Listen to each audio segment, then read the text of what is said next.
Welcome to Pegwarmers. I'm Kevin, and I'm here to talk about toys. Today, we're checking out the GIJoe Classified Night Force Beachhead and Quick Kick set.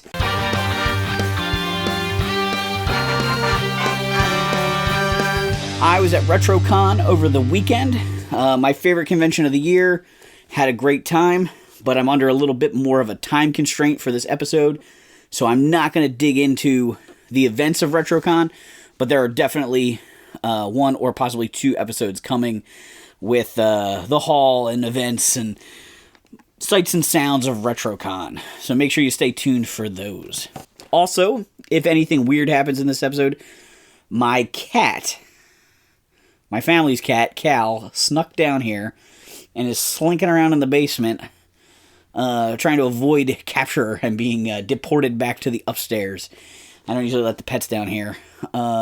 But he does really love to slide down here when he can. As many of you know, Beachhead is my favorite G.I. Joe.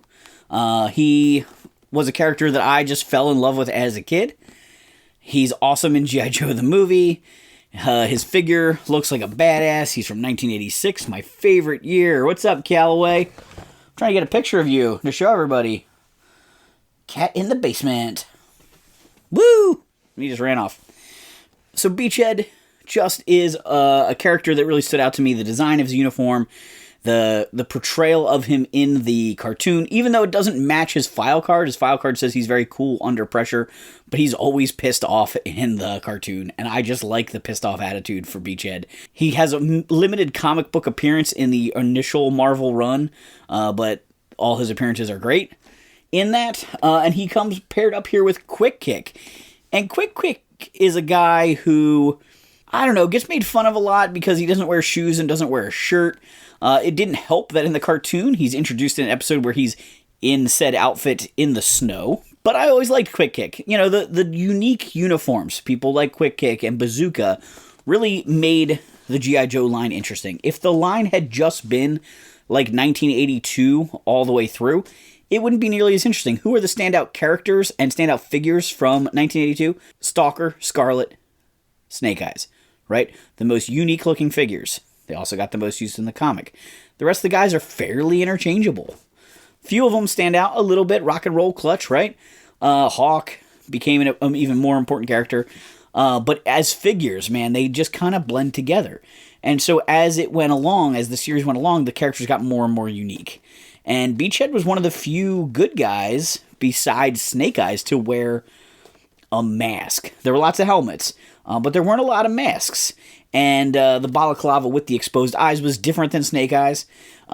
He had this amazing band with all the ammunition belts in it and stuff like that. He was just a cool figure, and I fell in love with him. So I had to have this. This is the third release of Beachhead for Classifieds, if I remember correctly. We got a Cobra Island Target exclusive one early on in the line. Then we got the retro card version, and now we have the Night Force one. I believe this set was first shown off at New York Toy Fair back in the wintertime. I was bummed I couldn't get into the Hasbro booth to check it out and see it with my own eyes. Hasbro is pretty strict and pretty stingy about the media passes, and I just wasn't lucky. You can see here as I start to open it, these guys are loaded for bear with equipment. Tons of stuff here. There are two small knives with green handles in the package. I don't know who they go to. They were kind of in between the two figures, and there's a lot of guys here. But I left them in the package because I don't know if they go to Quick Kick, but now maybe I'm starting to see a holster. So I'm going to see as I put his equipment on him how it goes. So Quick Kick is wearing a black tank top. He's got a green tactical vest over that. It looks like it's got a little laptop type thing or a flip down cell phone. So I believe he's wearing the chest harness from Grunt. Does have a holster on it up here for perhaps a knife. I don't know if the knife aims down or up, because it does look like it could go in either way, but it would be hard to draw a knife that's above your head. So I'm going to tuck that in, aiming down. He's got multiple swords. Let's take a look at his backpack. Okay, so his backpack has 2 sword slots in it. This might be the backpack that came with Quick Kick originally in Classifieds. I probably should have looked up what accessories he originally came with to know which gear where his gear is coming from. So he's got a backpack that can hold... Oh! That popped out. His web gear makes it a little tricky to put the backpack on. He's got holsters on his waist that I think can hold the swords. These, I feel like, came from, like, Red Ninja or some version of Storm Shadow or somebody. I forget. They definitely look familiar. Maybe Dice.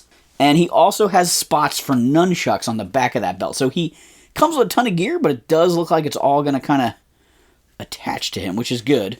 I like it better when guys can carry their equipment. You do have to bend the nunchucks to put them into the belt if you want like both handles to be attached. They're made of a flexible plastic, so that kind of works. I do worry about like long-term storing them bent like that.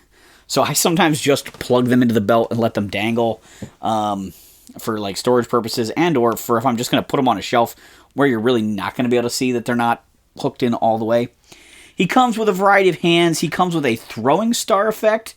It's like multiple throwing stars attached to each other to kind of mimic the comic booky or cartoony look of someone throwing something. And then he has a rifle or a machine gun, submachine gun type of thing here, which is unusual for Quick Kick, but does make him more useful on a mission than only having silent weapons.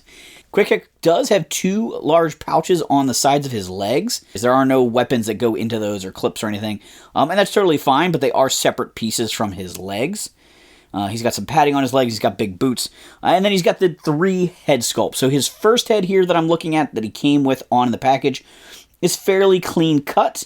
It's kind of short-ish, but maybe a little bit scraggly hair. He's got another head that has similar length hair, but it's slightly wind-swept, and he is making a little bit more of a face. Almost looks like he's hurt or angry, and it has a little bit of face paint on it. He's got some like black lines going down his cheeks. Quick Kick's third head is wearing a black like stocking mask, and then has a demon face to it. Its top half is green, the bottom half is red.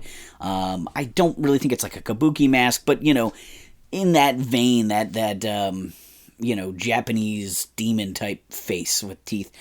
Pretty scary stuff. Pretty unusual for G.I. Joe, but it definitely kind of gives him a whole new look. And it gives him a splash of red. He does also have a red, like, kerchief around his neck, and of course his headband is red, to kind of stay true to the vintage Night Force, right? All those guys had like browns and green colors, but they always had a pop of red somewhere on them.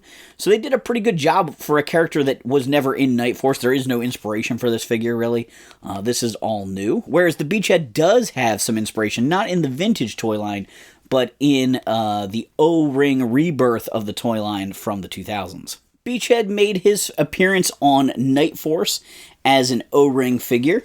He was released in the mid-2000s. He came with a Night Force version of the Cobra Moray, which is interesting because the Moray was released as a Night Force boat in the original line, the Night Ray in black. This time it was more of like a camo, dark camo green. And it came with Flint and Beachhead as drivers. And they were part of a new style of Night Force figures that had a new unique style. They wore a sort of like plaid checked shirts. They had camouflage pants with some gray in them. They still often had that pop of red. And that Beachhead figure actually got reissued as a dollar store figure as well. Dollar General had G.I. Joes on small like mini card backs at one point in time, and Beachhead came in those packs. The O-Ring style Night Force Beachhead used the exact same mold as his vintage figure, so very fittingly, they used the mold for the retro card Beachhead to make the Night Force version. So he has a black balaclava mask, he's wearing a green with black checks sweater on his torso with a green vest on top of that. He's got the red beret folded under the strap on his shoulder there to give him that pop of red color. He's got some belts and straps around his waist, and then he's got the black and gray camo pants and some boots. It's a really nice looking figure. It goes well with Quick Kick, but does surprise me a little bit that they didn't choose to carry this camo or the check over onto Quick Kick to tie them together a little bit more. But maybe that would have looked less unique and less interesting on shelf, so maybe that's the reason they went with a more unusual or more unique version of Quick Kick. Beachhead has a logo tampoed on his shoulder. It looks kind of like a globe with a griffin on it or something. I'm not quite sure what that is. It is kind of cool looking. He usually has his, like, 76 patch on him. The O-ring style version had an American flag tampoed on his arm and the G.I. Joe logo tampoed on his pants. They did drop that G.I. Joe logo. So, Beachhead comes with lots of gear as well. He's got his backpack that has the folded up grappling hook on it there. That should peg into his back pretty easily. The challenge with these can be that the vest's hole doesn't always line up with the hole in the back. So sometimes you gotta root around a little bit to find a way to get it to plug in well. He also comes with a little crossbow that can be plugged onto that backpack. The vintage figure, the crossbow is non-removable from the backpack. It's just always attached. It's kind of a fun feature that they've done with these more modern ones, where some of these details can be removed. Beachhead has a couple of grenades, which I don't think I know any way of storing on his body. That is a fun accessory for him to come with, but like I said, I'm not sure what to do with them. He has a pistol that can go on the side of his leg. He has a suppressor here that also can get holstered with that pistol, I think for use with that. He has a sheath on the other side for one of the knives. There were two green knives. Is one shorter than the other? Possibly. One seems to go on his hip. The other one goes on his boot. So the two knives with the green handles do seem to go to Beachhead. He comes with a sniper rifle with a removable magazine. By the way, if you saw the episode where I opened Leatherneck and I lost his magazine instantly, I recently vacuumed down here in the basement, and I heard it go up, and it was like right after I started vacuuming, so I was able to open the canister and retrieve that. So I do have his magazine again. I need to remember where I stuck it, though, because it definitely didn't get back to him. So he has the sniper rifle, which is not a typical Beachhead accessory, but a cool accessory. But he also comes with his gun that looks pretty traditional for him, with sort of like the folding stock and the big muzzle, with the vent holes on it and everything. And he also has his satchel. So if you want to make him with his sort of traditional gear, you put the satchel on there, you give him the submachine gun, put the backpack with the grappling hooks on there. If you want to gear him up for a more specialized mission, you could give him the sniper rifle or the grenades. I would love it if those grenades could attach to his backpack, or if he had a pocket somewhere for them.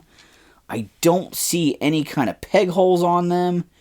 They do have, handles that stick out, so it might be possible to, like, clip them on the pouch here.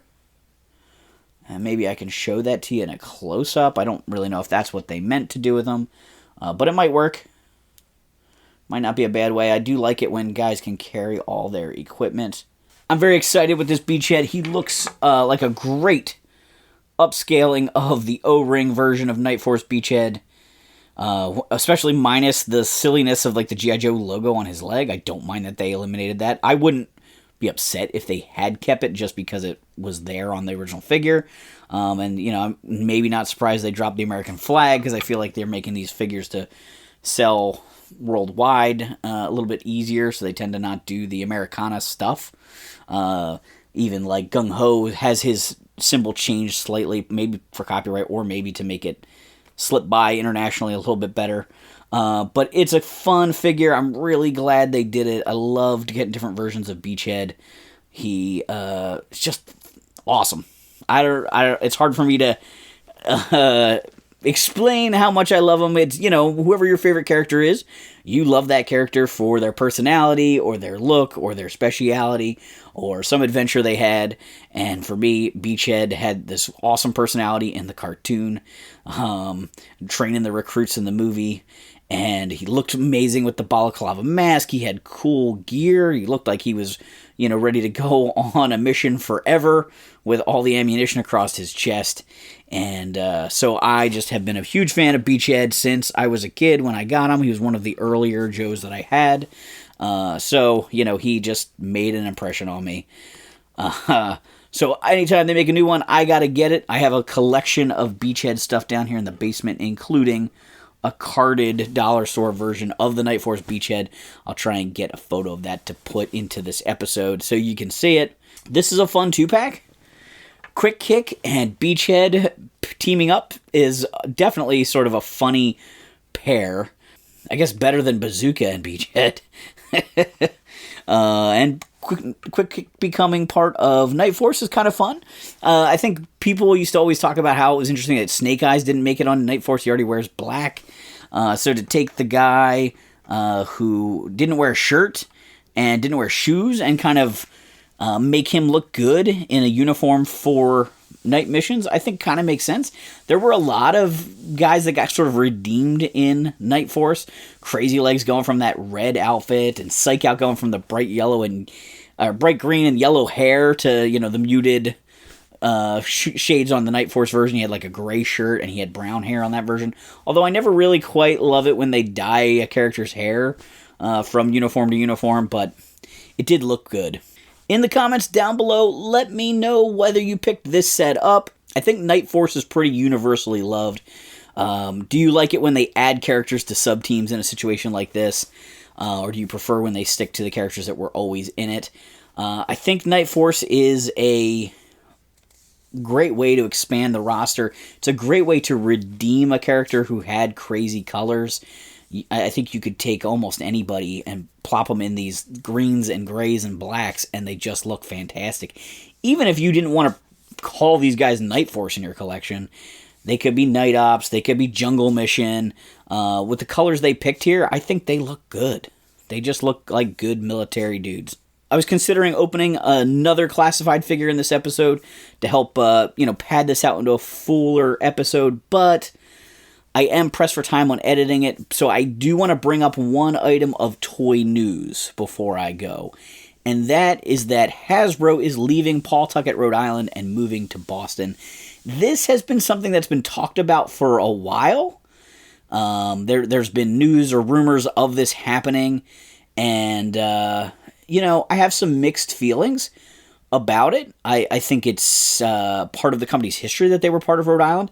They're staying in New England, so maybe that's good enough in a way as far as like the country, like the company's heritage in that region of the United States.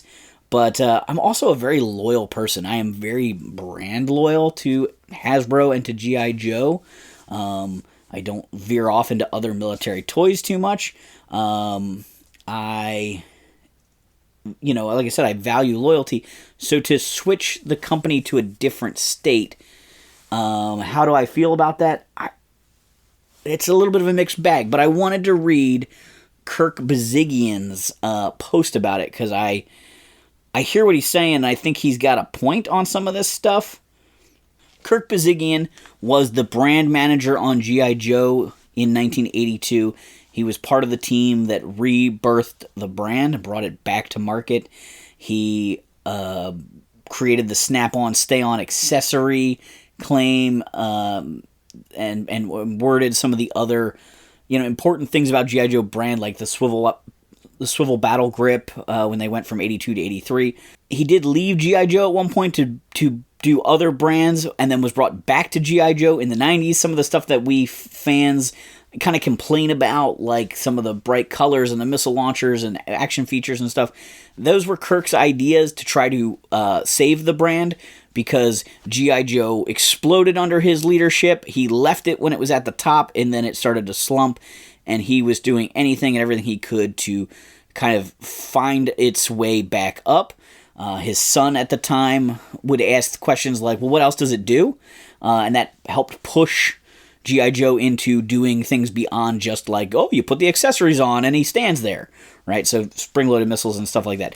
Kirk was a powerhouse at Hasbro in his day, and so this is what he wrote.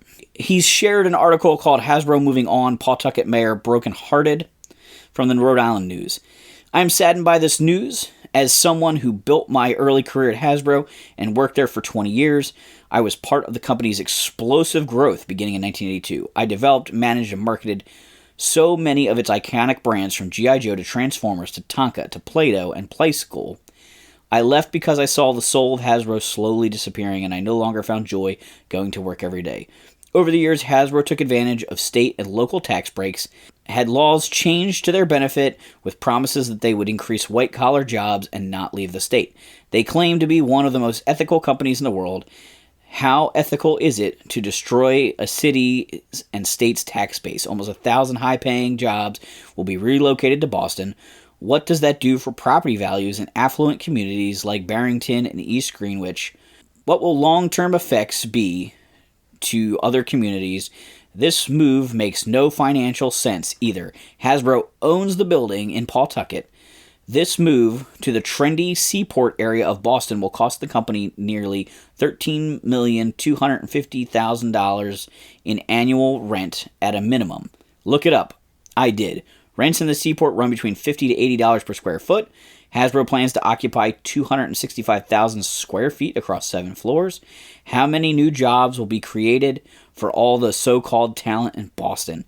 The last I read, Hasbro continues to shed jobs. For many personal reasons, I've had a love-hate relationship with Hasbro for a long time. Now, I'll just remember the good times, the good friends, and the great toys I helped create. I'll simply forget Hasbro. So, there might be some bitterness in that, past employer kind of stuff. But it is interesting to think about, what happens to Pawtucket, what happens to Rhode Island as a big employer leaves. How has this helped the company? The company has been struggling financially, with selling less toys and possibly pivoting to licensing out their brands more. And then, the possibility of them renting space at a huge cost compared to owning a building. Obviously, there's taxes involved in owning land and things like that. The building isn't purely free in Pawtucket, but they're not paying rent. So, how does that work the bottom line? Are they getting tax breaks by going to Boston? Is there some weird connection that the, people at the top want to be in Boston, are going to get something out of moving to Boston? How does this actually benefit the company? What's the reason for relocation? I feel like if your company is struggling in any way, you wouldn't want to relocate, because that's just a lot of money out the door to, retrofit an office, decorate, rebuild, build out, do whatever, move the stuff that needs to be moved. Will they take everything? Will they, dismantle some of their archive and things like that? Will they have as much space as they have now? Are they planning on, cutting back the workforce, or will they have the space if they ever want to put the workforce back in that they've cut over the past few years? I really don't have answers to that, but it's definitely a topic that I think about a little bit and find interesting. Some of these toy companies have been where they are for a long time. Mattel out in California and Hasbro in Rhode Island. I don't know. I mean, I don't think I would want to live in Boston to get a job working at Hasbro. Them being in Rhode Island seems like a nice place as far as it being less city and more casual, although maybe they want the hustle and bustle of the city. It just seems harder for everything when you're in a major metropolitan city. In the comments down below, let me know what you think about the Night Force set. Let me know what you think about Hasbro's move. What else is going on in your guys' lives? Let me know in the comments down below. Make sure you hit the like button to let YouTube know that this is quality content. Consider joining us on Patreon if you want to support the channel further. But most of all, thanks for hanging on the peg with me.